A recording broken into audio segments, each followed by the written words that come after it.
안녕하세요. 원균입니다. 이제 본격적으로 리눅스 시스템 프로그래밍에 대해서 진행을 하게 될 텐데요.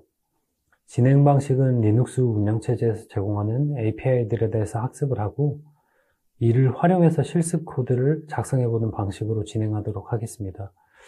실제 실무에서 리눅스 환경에서 프로그래밍 개발을 진행할 때 앞부분에도 한번 설명드렸지만 실제로 리눅스 API들의 문법이나 인자, 리턴 값들을 외우고 있지 않아도 대략적으로 어떤 주요한 API들이 있는지, 내부적으로 어떤 메커니즘으로 동작하는지 알고 있어야 구현을 할 때 맨페이지 등을 활용해서 찾아보고 적용할 수 있습니다.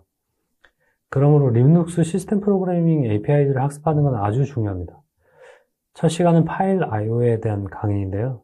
파일 IO가 첫 번째 있는 걸 보시면 아시겠지만 그만큼 중요한 개념이기 때문입니다. 그럼 시작해 보도록 하겠습니다. 진행 순서는 파일 IO의 개요, 파일 생성 및 관리, 그리고 권한, 소유권에 대한 진행 방식으로 순서가 되고요. 파일 IO의 개요부터 시작하도록 하겠습니다. 파일은 리눅스 운영체제에서 가장 기본적이고 핵심이 되는 추상화 개념입니다. 심지어 리눅스의 모든 것은 파일이다라는 문장이 있는데요.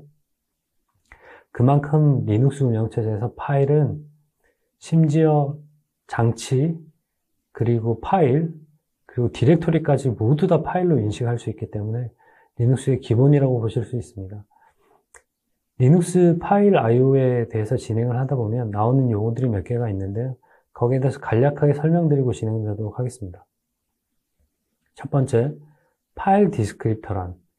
파일 디스크립터는 프로세스의 열린 파일을 고유하게 식별하는 정수입니다. 즉, 특정한 파일을 리눅스 시스템에서는 정수로 인지한다는 것이죠.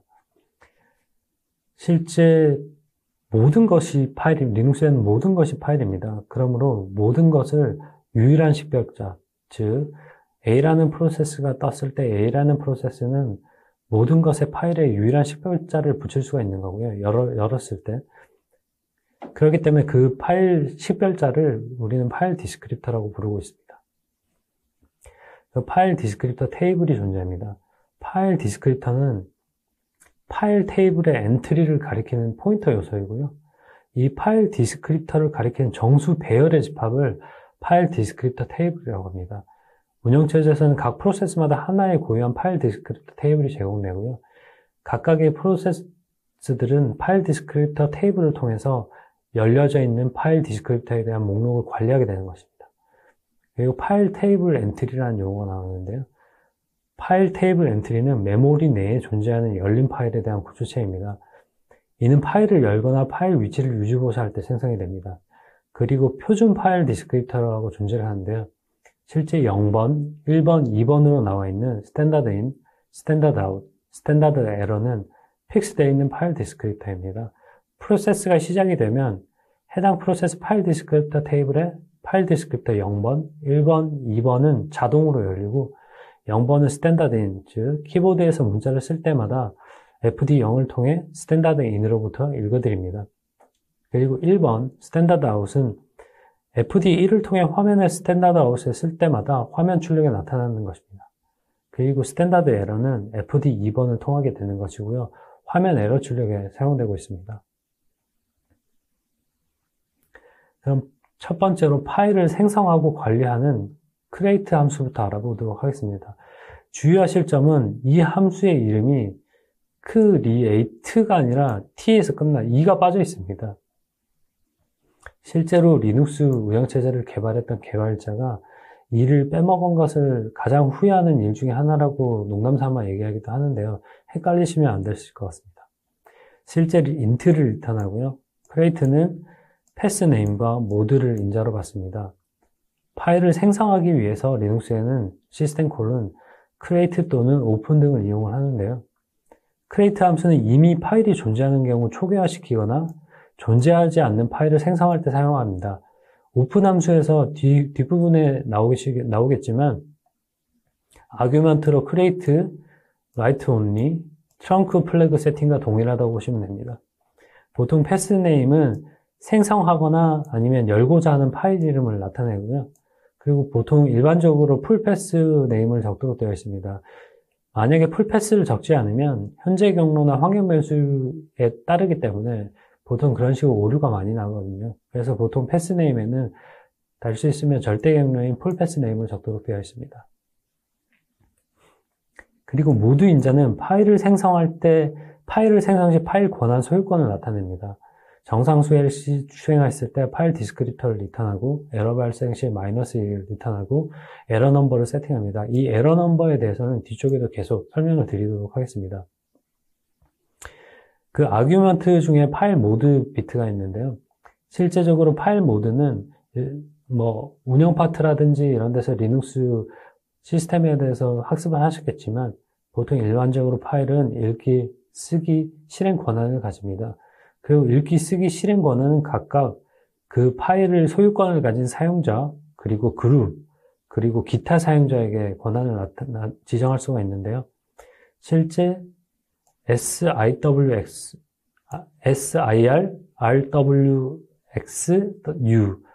발음이 어려운데요. S_i까지는 픽스가 되어 있고요. RWX는 read, write, 실행, execution을 의미합니다. 그리고 U는 유저를 의미하고요. 실제 이 플래그는 밑에 아래 세 가지 플래그를 모두 포함하는 것입니다. read user, write user, execution user. 즉, 파일 소유자에게 읽기, 쓰기, 실행 권한을 주기 위해서 RWXU 이 16진수로 표현하면 00700이 되고요. 그리고 각각 개별적으로 사용자에게 읽기 권한만 주고 싶다거나 쓰기 권한을 주고 싶다거나 실행 권한을 주고 싶을 때 각각 아래와 같은 플래그를 사용합니다. 물론 이 플래그들은 우화 연산을 통해서 여러 가지를 중복적으로 쓸 수가 있고요.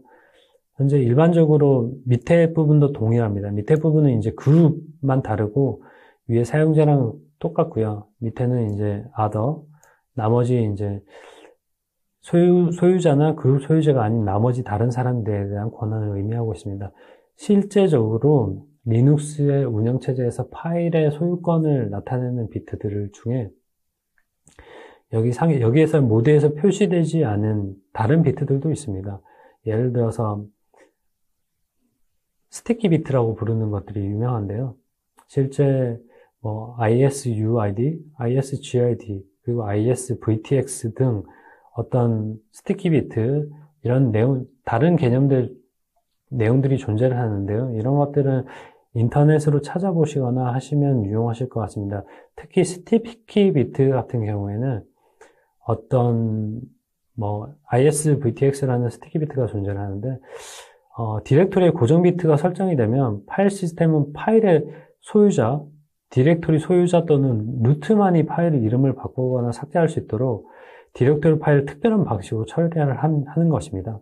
예를 들어서 실제 파일에 지정되어 있는 소유권을 가진 소유자와 만약에 파일을 실행하고 있는 소유자가 다를 때 그 보안상의 이유로 예를 들어서 이 스티키 비트를 지정하지 않으면 파일 소유자와 관계없이 포함된 파일의 이름을 바꾸거나 삭제를 할 수가 있거든요. 특히 그 환경 변수 같은 것들이 엮여서 쓰실 때 주의하셔야 되는데요. 이런 것들을 한번 인터넷으로 찾아보시면 좋을 것 같습니다. 내용이 좀 길어지기 때문에요. 여기서는 간략하게 여기까지만 설명을 드리고요. 그리고 앞에서 배운 이 create 함수를 가지고 실제 실습을 해보도록 하겠습니다.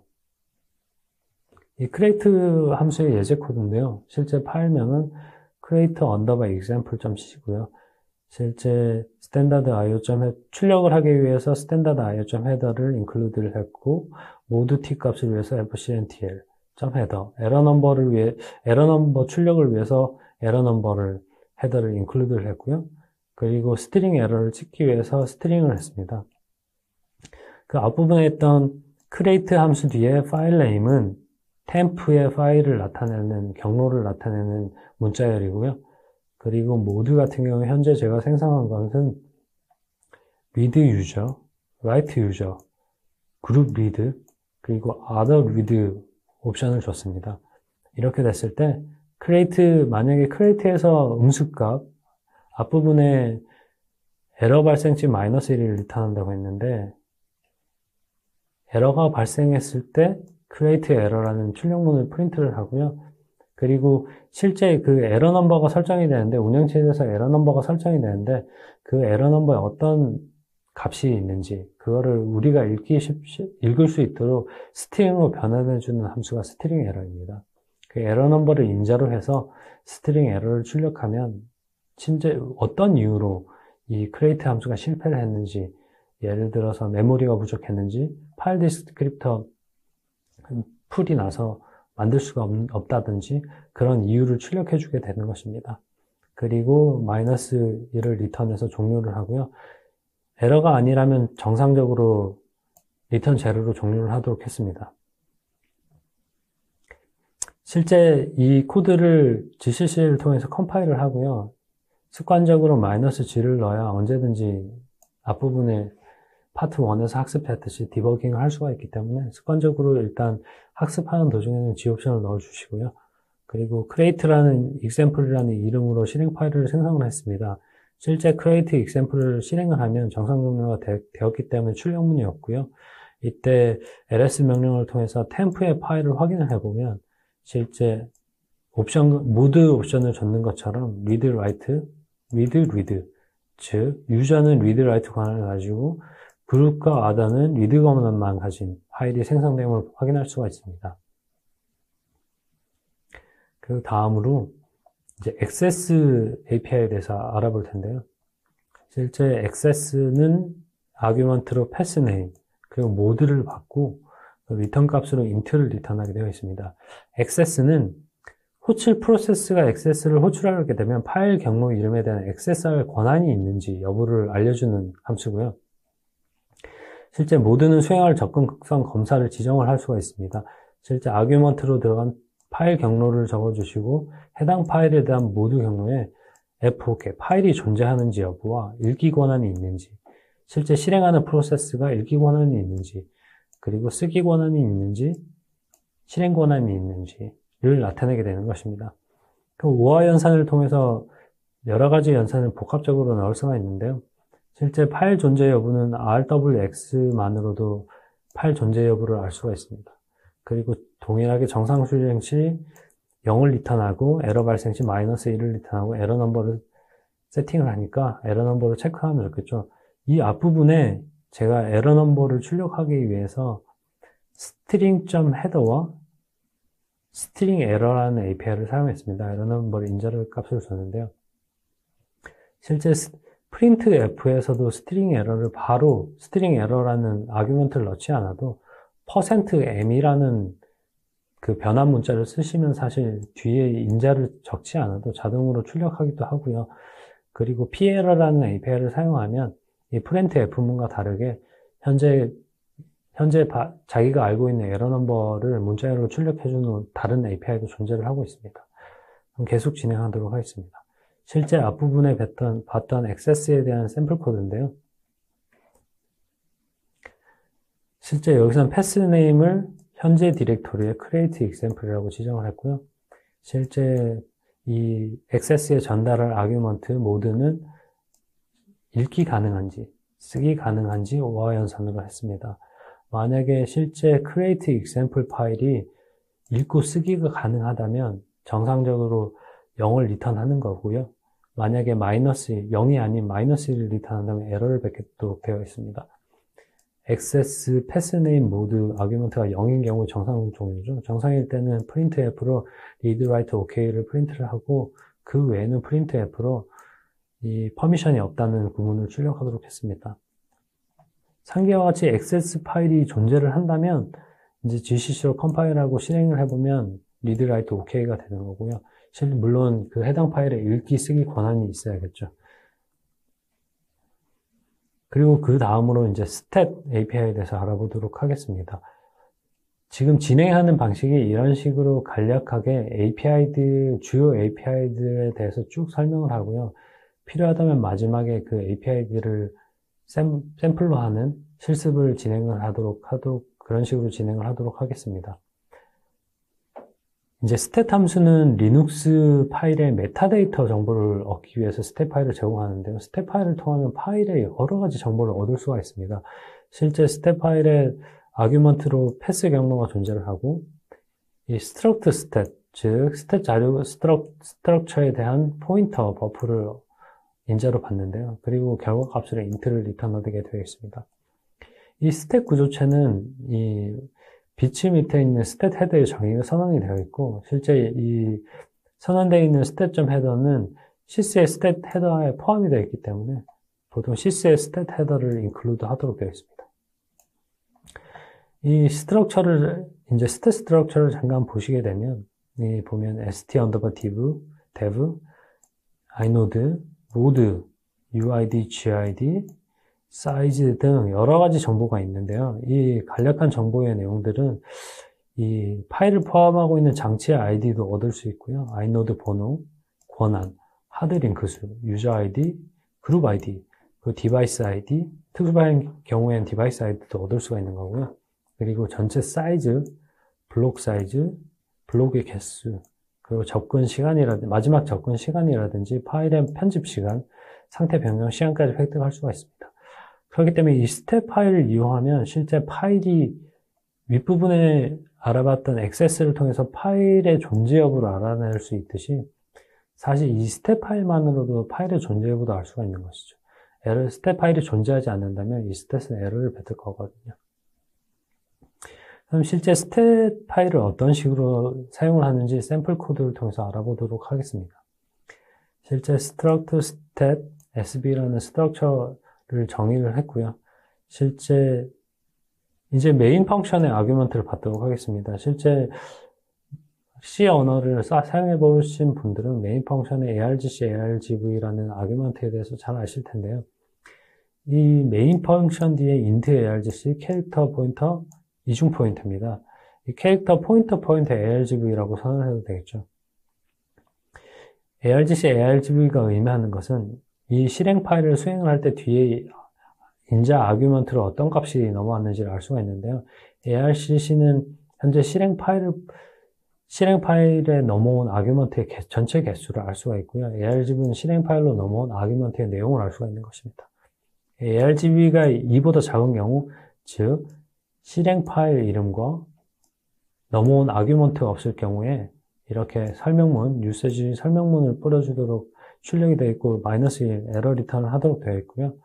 실제 그리고 다음에 넘어온 아규먼트가 존재를 한다면 2보다 큰 값이겠죠. 그러면 실행 파일 argv 0 다음 argv 1이 되겠습니다. argv 1 뒤에 패스로 넘어온 argv 1 아규먼트를 첫 번째 스탯의 인자로 넘기고요.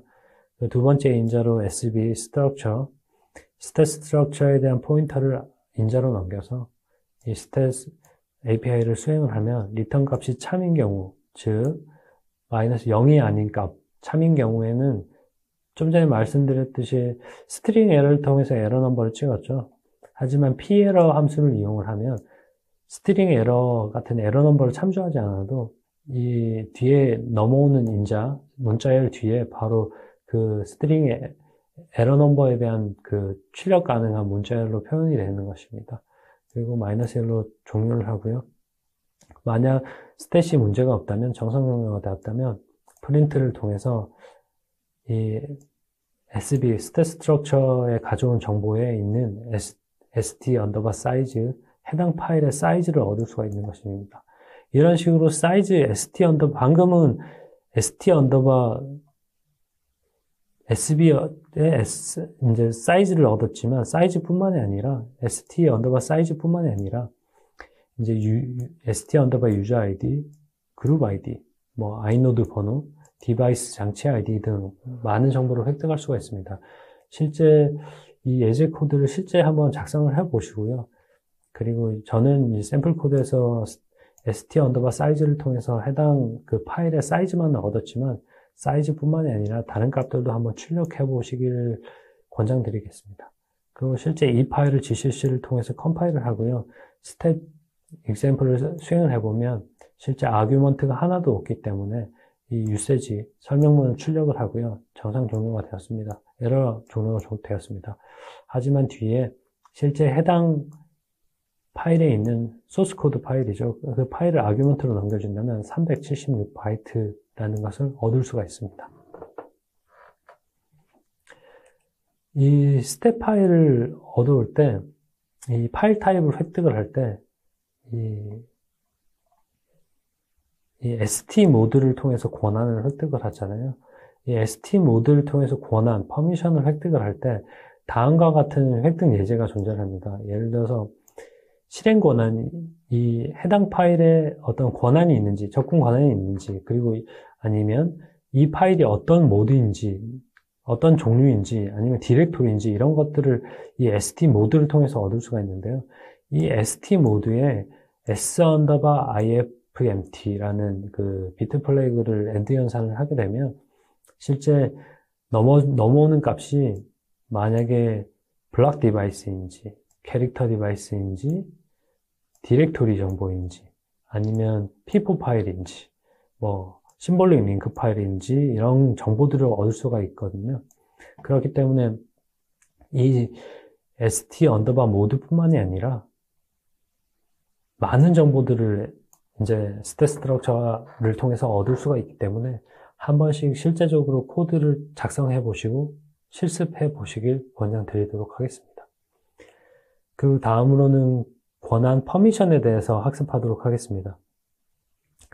실제 리눅스 명령에도 체인지 모드가 있죠. 체인지 모드를 통해서 어떤 지정된 파일에 이 퍼미션을 바꿀 수가 있는데요. 실행 권한을 준다든지 할 수가 있는데요. 그와 동일하게 이 권한을 변경하거나 파일 타입의 파일의 모드를 변경하는 API를 리눅스에서는 제공하고 있습니다. 실제 맨 페이지가 존재를 하는데요. 실제 예를 들어서 어떤 API에 대해서 궁금하거나 상세한 정보를 알고 싶을 때 일반적으로 man 한 칸 띄우고 어떤 ch 모드라든지 이런 커맨드를 치게 되면 실제 그 커맨드가 가진 명령에 대한 상세 정보를 획득할 수가 있습니다. 매뉴얼 페이지를 획득할 수가 있는데 실제 리눅스 커맨드에도 ch 모드가 존재를 하고 리눅스가 제공하는 API에도 ch 모드가 존재를 한다면 보통 man 뒤에 한 칸 띄우고 숫자 2, 숫자 혹은 3 이런 식으로 두 번째 페이지나 세 번째 페이지를 한번 열어보시길 권장드리겠습니다. 그러면 일반적으로 man 한 칸 띄우고 ch 모드를 하면 리눅스 커맨드에 대한 설명문이 나올 것이고요. API에 대해서 상세 정보를 알고 싶으시면 man 한 칸 띄우고 숫자 뒤에 ch 모드를 작성하시면 됩니다. 경로명으로는 지정된 파일이고요. 거기에 대한 모드가 들어갑니다. 어떤 식으로 실제 운영이 되는지 샘플 코드를 다시 또 보도록 하겠습니다. 실제 ch 모드에 대한 API를 실습하는 것이고요. 파일 네임은 현재 디렉토리의 create example입니다. 그리고 모드는 FOK. 만약에 이 액세스가 성공했을 때, 그러니까 액세스 파일이 존재를 한다는 가정하에 이 파일이 액세스 시간에 앞부분에서 배웠던 액세스 API를 통해서 파일을 열어보고 실제로 파일이 존재를 하면 이 파일을 체인지 모드를 통해서 권한을 바꾸는 것이죠. 해당 파일의 권한은 이제 유저에 대해서는 read, write, execution 그리고 그룹에 대해서도 read, write, execution 그 실행 권한으로 바꾸도록 주는 것이고요. 실제 create example은 앞부분에서 실습했듯이 현재 권한은 여기 실습 코드에 제가 적었었거든요. 체인지 모드가 일단 에러가 발생하면 체인지 모드 에러를 프린트 하고요. 리턴 마이너스 에러를 하고요. 그리고 정상 종료가 되었을 때 실제 액세스가 존재하지 않을 때 이런 에러를 뱉는 것입니다.